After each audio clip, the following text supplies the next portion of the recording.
Welcome to It's a Serious Matter. This is the podcast where we shine a light on socioeconomic, social justice issues, and we are your hosts. I'm Erica Hall. And I'm attorney Urena Ricks Johnson.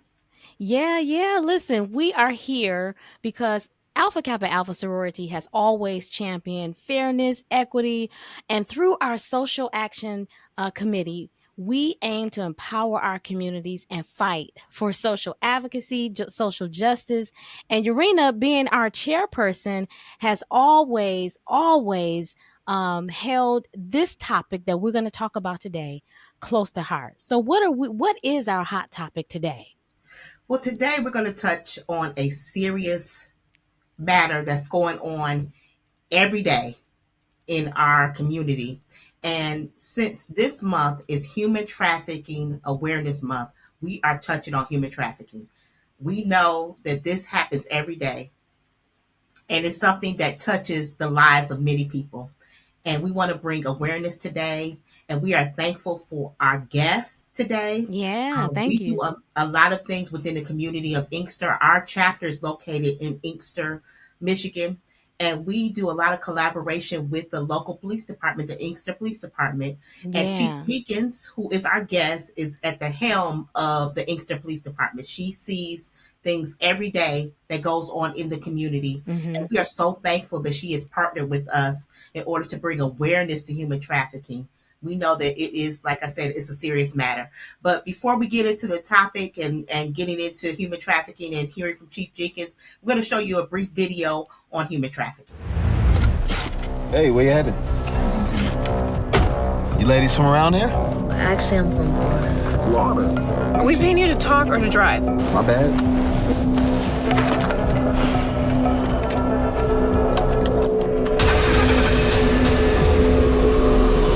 When I get off from work, why the dishes still in the sink? You don't walk around the house. No, no, you do not. And I said no, bring them in now. You know what? I am so tired of you. Leave me alone. Leave her alone.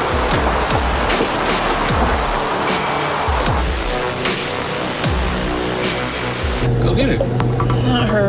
She's going to make us some money. Are you hungry? My man takes great care of us.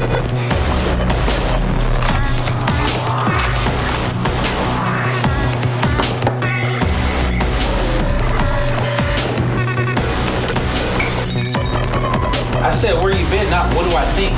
Answer the question.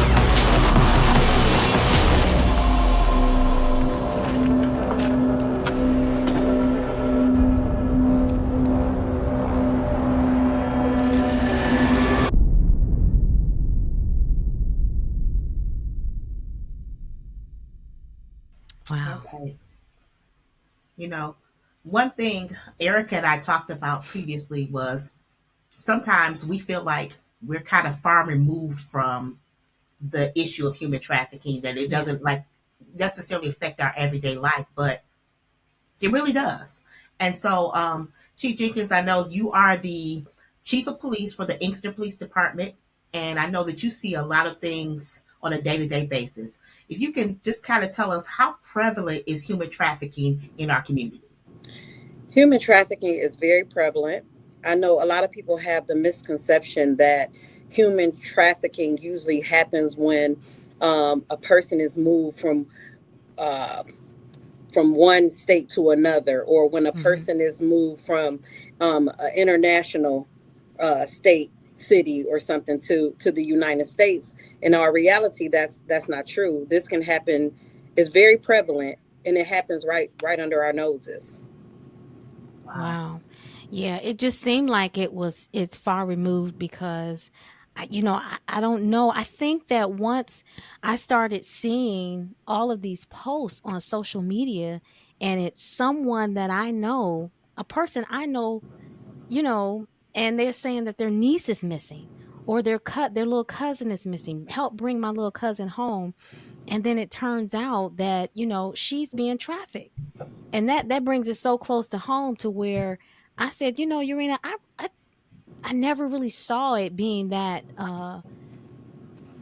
that's pretty scary. And it's not something that we had to think about as kids, not on this level. So I think part of the reason why we didn't really um it wasn't that much exposure to us when we Mhm. were younger, because we didn't grow up in the age where there was social media, or everything now that people that the young people do is on social media, is via internet. A lot of these recruitments for traffickers happens online, and so they increasingly use social media and online platforms to recruit and exploit victims. So that may Wow. be the difference and why it's more noticeable now, and we're Yeah. paying more attention. And then, like you just said, you see all those, you know, find bring my niece home because my niece is missing, and we Yeah. get all these. And we talked about this the other day, Urena. We Mhm. were talking about how it seems like our black women are under attack, and they're coming up missing in Yeah. record numbers, right? Yeah. Just a couple weeks, the last few weeks, I have seen myself at least 8 young black females who are missing or presumed deceased. Them being held against their will, them being forced into sex or labor or something that they're not agreeing with, Mhm. and their trafficker is using force and basically making them do these things that they really don't want to do. Okay. Yeah, and that is so real. And and I know we talk about the social media, we talk about different things connected with human trafficking. Can you tell us, like, what's the most common types of human trafficking? Yeah. What are the types that we can see and identify as human trafficking? Okay, so the most common types of trafficking depends on local and economic and social conditions. But they typically include sex trafficking, labor trafficking, and trafficking of minors. So when we talk about sex trafficking, this is one of the most visible forms of Mhm. trafficking in many communities, especially in urban areas like ours. Usually where victims are, and that's where people are coerced into prostitution or Yeah, pornography. so they're like, I mean, are these like runaways, or how are they getting these young ladies? Are they being kidnapped?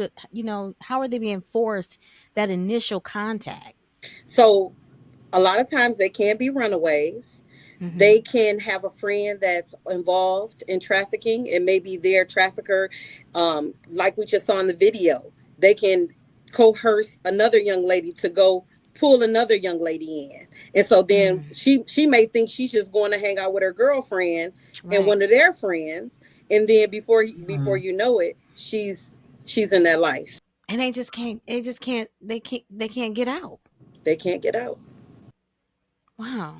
I just think that it could just make it so difficult to move forward. And Yeah. when someone is experiencing that, and Mhm. then first of all, like, um, telling someone, and someone first of all believing that that's what you're involved in, Yeah. and then people having a support system, people that don't have a support system, that can help them to get out, and then knowing that there are people out there that are concerned about them. I think that a lot of times when you're dealing with human trafficking, I think that a lot of times people feel like, these are the lost people, these are people that are, um, There are nobody's others. checking for them, Right. Yeah. per se. Yeah. Yeah. But Yeah.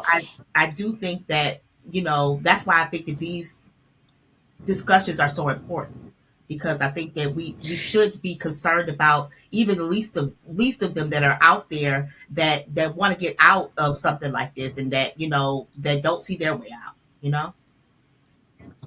Absolutely, and I think that society has grown immune to, I often hear people say that, oh, she runs away all the time, or he runs away all the time. Because let's be Mhm. clear, it's not young ladies that's being trafficked; it's men, young males as Mm-hmm. well. Really? Okay, it's more prominent with females. It's more prominent, but males are being forced into these things as well, whether it be labor, Mhm. sex, or just because they're a minor, they're being brought into this world. Okay, okay.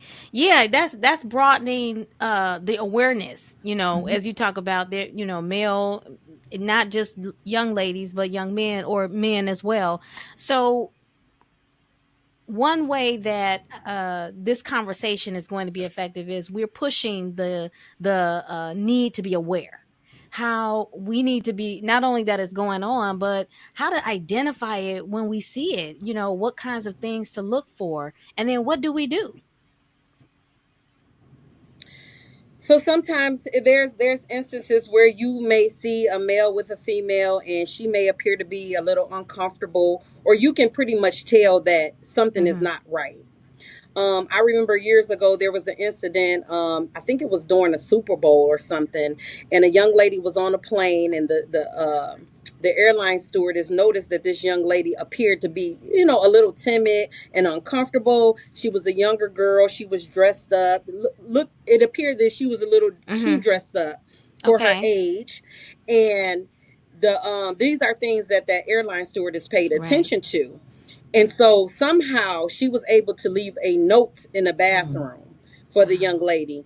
And so when they landed, they were able to have law enforcement there when they got off the Yes. plane so that they can take control of that situation.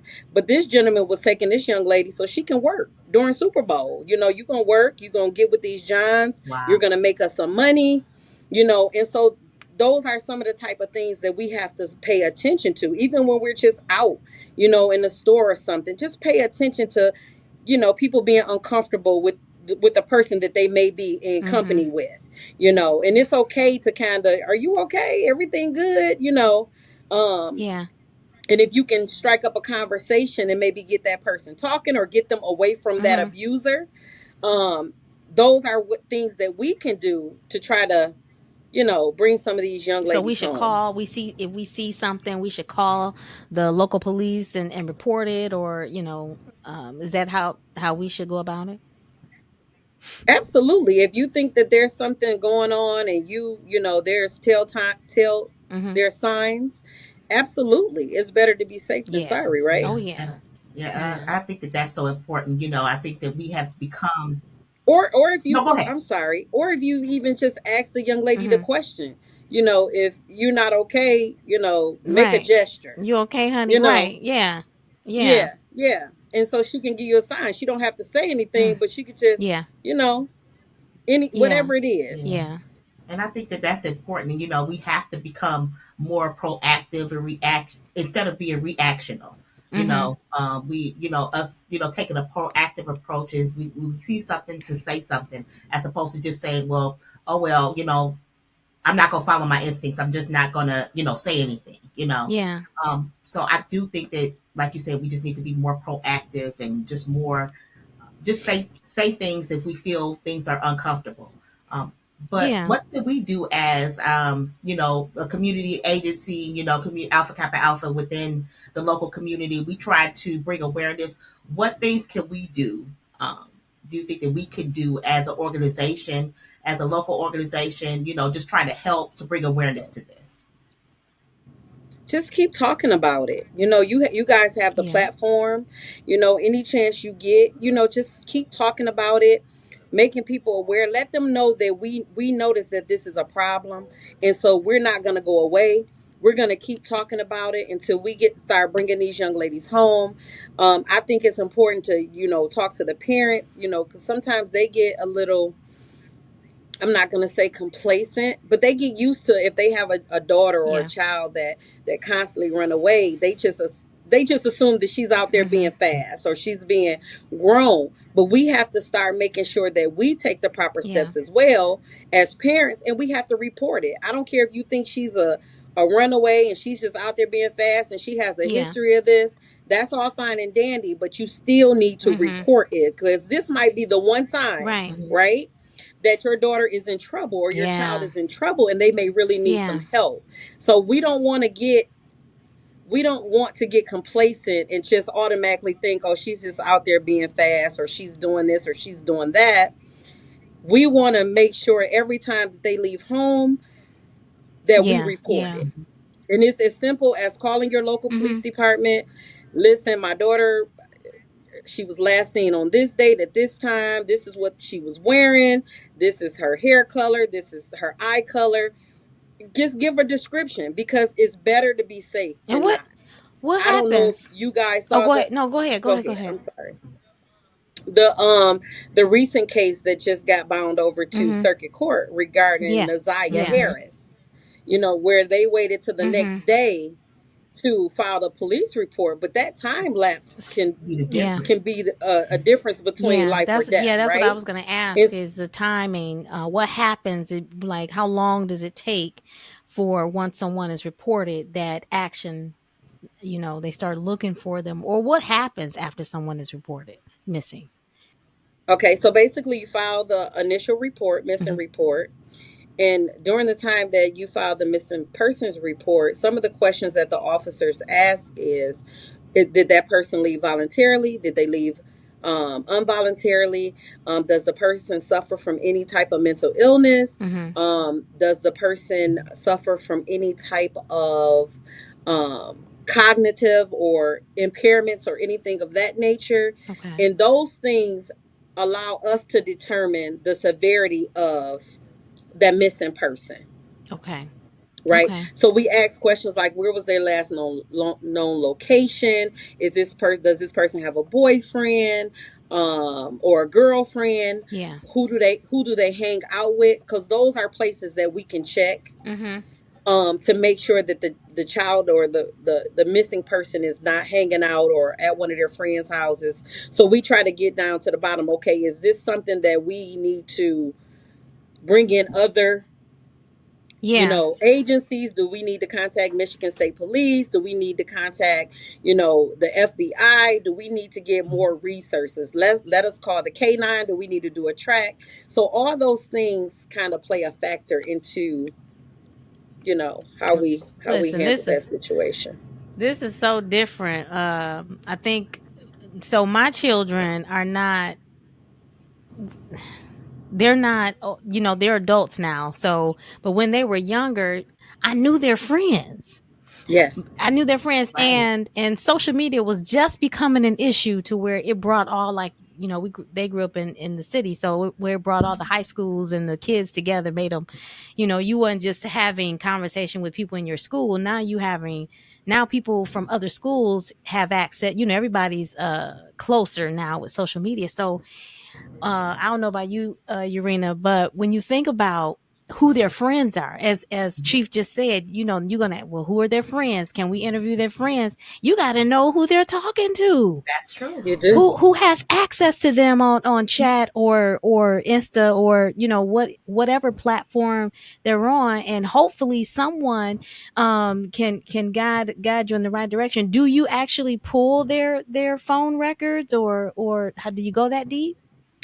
So we do not automatically pull their phone records. Mm-hmm. It just depends on the circumstances surrounding them being missing, mm-hmm. right?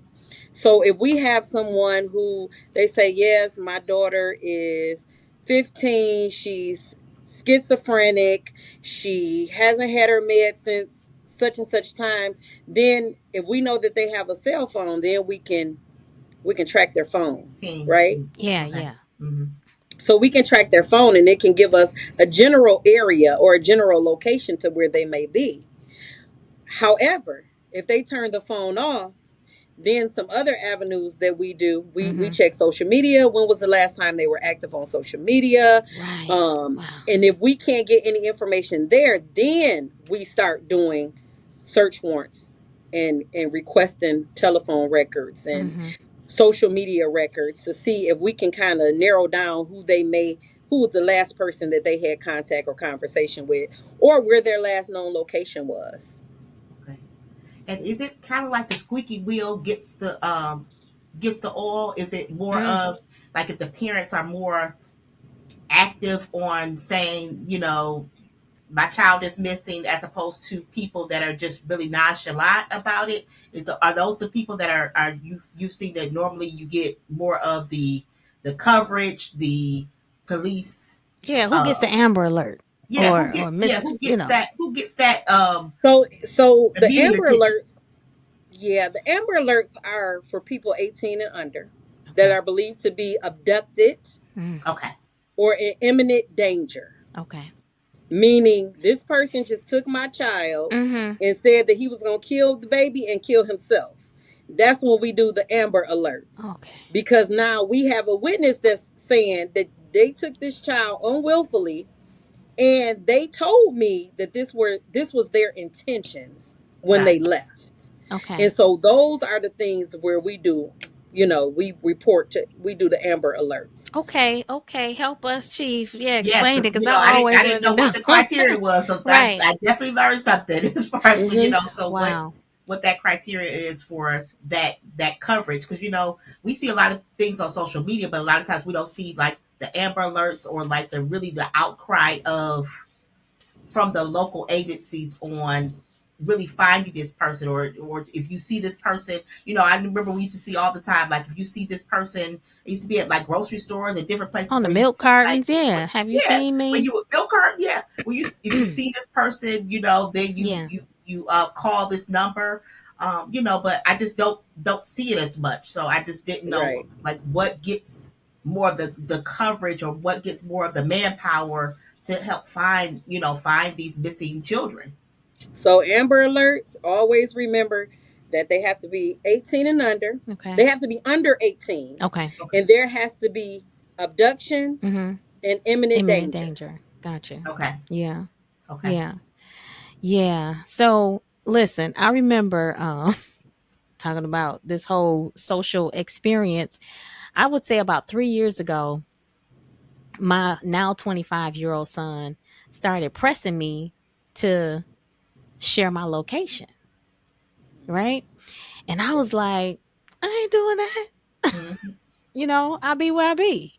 Or, I don't need, but he was like, Mom, you're a single uh person, single woman, and you go and come and go as you please. And so I was thinking that he wanted me to share my location one time, but no, he wants me to share my location indefinitely. Mhm. And I would tell people, I'm like, can you believe this? And then more and more I would hear like, oh yeah, this is what they're doing. These, this generation, they share their location. In fact, I was out with a young lady, took her out to lunch or dinner or something like that, and from my church, and next thing I know, another young lady popped in from the church. She was like, oh yeah, I saw your location that you y'all were here. Okay. All right And now. so like it's a thing that they do, right? And so I gave in. Eventually I gave in, where I share my location with my son, and I thought it was something therapeutic for him, as well, because um he lost his dad a few years ago. So I gave in. I share my location. So how does that help? How does that is that prevalent? It does help. It Okay. does. My kids do me the same way, so you're not Mhm. alone. Okay. Yeah. They make me share my location with them. And I kind of hold them to that as well, Yeah. because Mhm. I understand that you're an adult. I Mhm. get it. I understand you're gonna Oh yeah, go both go ways. out and you're gonna do your thing. However, I need to know where you're at. And if I don't hear from you, I need to be able to go on this phone and see where my Where you child is at? at. Yeah. And Mhm. I think that's a wonderful thing that they do. Mhm. But what I find is sometimes these young people, when they're doing something they don't want nobody to know, they turn that They turn it location off. off. Yeah, they turn that Yeah. location off. But I have always said that it's very important to always let somebody know where you're going. I Yeah. don't care who it is. We understand that you're an adult, but just let someone know. Listen, I'm going over here. This is who I'm leaving with. Yeah. Listen, Yeah. this is what kind of car they drive. They're picking me up or I'm meeting them. That could cut down on a lot of the questions we have when people come up missing and we don't know who the last person they were with. And they just had another case like that. Was it a couple weeks ago, where the Mhm. young lady last her phone pinged last in East Point at her ex-boyfriend's house? Mhm. Yeah, that's the So, that's the one I was talking about, where I knew it mhm, was a friend, a Facebook friend, who mhm, posted it like, this is my mhm, niece, this is mhm, my family member, Wow. mhm. and I'm saying, okay, this is not far removed. Yeah. Nope. It's so, and if this is something that is, as Urena and I were talking about, the prevalence, for young black women, or for black women period, and Michigan Avenue being a thoroughway, then we need to do something, our Yes. part, right? Mhm. We do. We Yeah. do. We do. And I just remember, like you said, Chief, and just being in college, and I went to college at Eastern Michigan University, and I remember, my friends and I always, it would always be like, okay, I'm going out with this guy. This is Yeah. license plate number. This is his. If it was always that thing, it was like we talk about that all the time. We went on. It was my cousin's friend, and we went on a boat with this guy, and we were calling everybody we knew to say, "Okay, we going to. This is what he looked like. This Mm-hmm. is Yes. we didn't know. We didn't know this guy from anybody, but just those safeguards that I think that we need to make sure that we pass those on to the next generation and the generation after that. That you have to be smarter. Yeah. I've heard of, I was talking to one of my friends this weekend, and she was just saying how one of her niece's friends went to, I want to say Jamaica, was having like some type of procedure done to do some type of enhancement or something Mm-hmm. like that, Mm-hmm. Yes. and she went by herself. Oh Oh no. no. So like going to but Yeah. I remember getting my with I had a young lash tech, Mm-hmm. and she told me the same thing, that she would just go on vacation by herself, and to another country, and I just don't even understand the logic behind that. But I think that Yeah. maybe they don't see these things, and maybe we can bring awareness based on when we tell them about this is happening every day, because I just don't understand how we can just not understand that this is an issue, not only just in the United States but abroad, but Mm-hmm. especially understanding that going somewhere by yourself and no one knowing exactly where you are, it could be very dangerous. And you make yourself vulnerable. Yeah.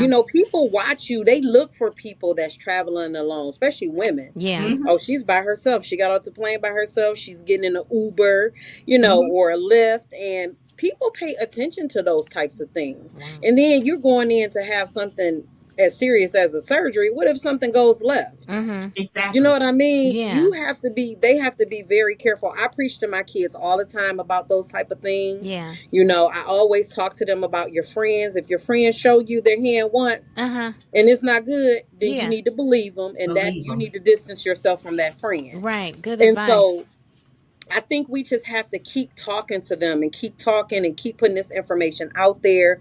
They think we're old and we don't know nothing. We've only been alive for as long as we've been alive, but Mm-hmm. they just don't think that we know anything and that we don't have any knowledge of anything. But I think it's important for us to continue to talk to them in spite of, Yeah. um, Exactly. because you never know who life you're saving just by having these conversations. Yeah, I think that's like the mark of maturity, is when you start letting people know where you are. And it was a good lesson for me. So I I I know that we can do more. We can do more to bring awareness. And so I'm committed to doing our part, making sure we continue to share this information, get the Yes. word out. Even as an organization, we are taking this on as a part of our committee. And I know this is the second time we've done a presentation on human trafficking. And I know this is near and dear to our chairperson's heart, Urena, right? Yes, it is. It Yeah. is. It's so important that we bring awareness to this, because it's happening every day, and we don't want to forget about the people that are oftentimes forgotten about. We talking Yeah. about these children that a lot of times people are not looking for them, and we want to be that voice to say, we don't want to let anyone be taken or trafficked on our watch. If we can do something, we want to be able to do something about it. Absolutely. And I think the first step in that is just educating. Hmm. We have to educate our community. We have to educate our women and just let them know. You and I spoke the other day about domestic violence. A lot of that stuff intertwines and it intermingles together. And so these are things that we have to start talking about, and not just talk about it when things are happening and going bad, but these are things that we need to continuously talk about, Yeah. so that bring awareness. I would take videos, Mm-hmm. clips of certain things that happen. I would send them to my kids. Y'all need to watch. Look what happened. Mm-hmm. Yes. Unfortunately, if I got to use a scare tactic, then that's Right. what I have to do, because I don't Right. want to be that parent out there, or can't sleep because I don't know where my children are. So I Right. try to, use real life experiences Oh yeah. and put it in their face and show them. Yes. I think that's what we do because we love them and we're like, look, look at this. I do the Yes, same thing and yes, my children are like, "Mom, please stop sending them stop sending them videos." I'm like, "But I want you to this is what I'm talking about. I want you to look yes, and see what I'm talking about." But yes. they may get tired of it. They think you're going overboard, but I'm sure they're listening. They are. I'm sure They're they're listening. listening because on the flip side, they say, I'm so glad that I had someone to school me, Mm-hmm. to That's tell me true. because you just not aware. And apparently, this Absolutely. resource that Urena brought, um, this is worldwide. It is. The video that we showed was US based, but this is a worldwide problem issue. The labor and the sex trafficking is, I mean, you could end up in another country.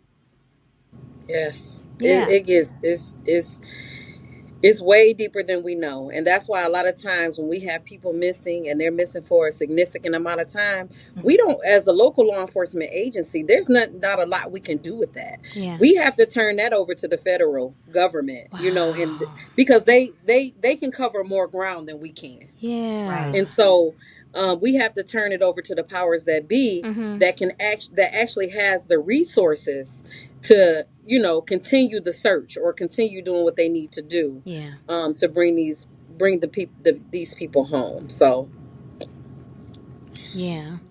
Well, listen, I know we could talk to you for a long time, but I know you got to get back to work, and we thank you Thank you so so much much. for the time you're that welcome. you Thank have you. given us. It sure pays off having a direct connection into the police department. Yes. Yes.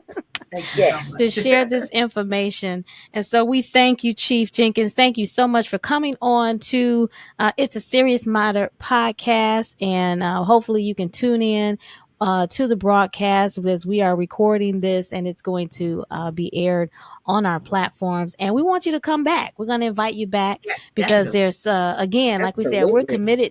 we're committed to the awareness. We're committed to the education. And as things continue to happen, we definitely need to be updated on things that we can do for awareness. That's Okay. true. That's true. And I think that getting that personal touch where people can actually see that it may be somebody that that you didn't even know that was missing, or Yeah, just that you may have, just to open that door to bring somebody home. I think that that's going to be so powerful. So thank you so much. Yes. yeah. Yes. Yes. Yep. Thank you so much. And for coming on, It's a Serious Matter. This will conclude our time together because I know we got to get back. But just to let you know that Pink Goes Red is coming up, right? Yes. So next month we're going to highlight Pink Goes Red because we're Okay. going to highlight heart health. We're going to talk about Yes. heart health. We're going to talk about heart health as well as mental health and how mental health affects your Mm, heart. So we yeah. want to bring awareness to heart health. So pink, pink is our color, but pink is for Yes. red in February, and All we're going to right. highlight heart health. Yeah, important tips for maintaining a healthy heart. Yes. So thank you all so much for joining us on It's a Serious Matter. We have been your hosts. I'm Erica Hall, a financial advisor. And attorney Urena Ricks Johnson. All right, and our special guest today, Chief Jenkins. Thank you so much for joining us on the podcast, and promise you'll come back. I will absolutely come back. Thank you for having me. Okay, perfect. All right, we're signing off. Have a wonderful day, y'all.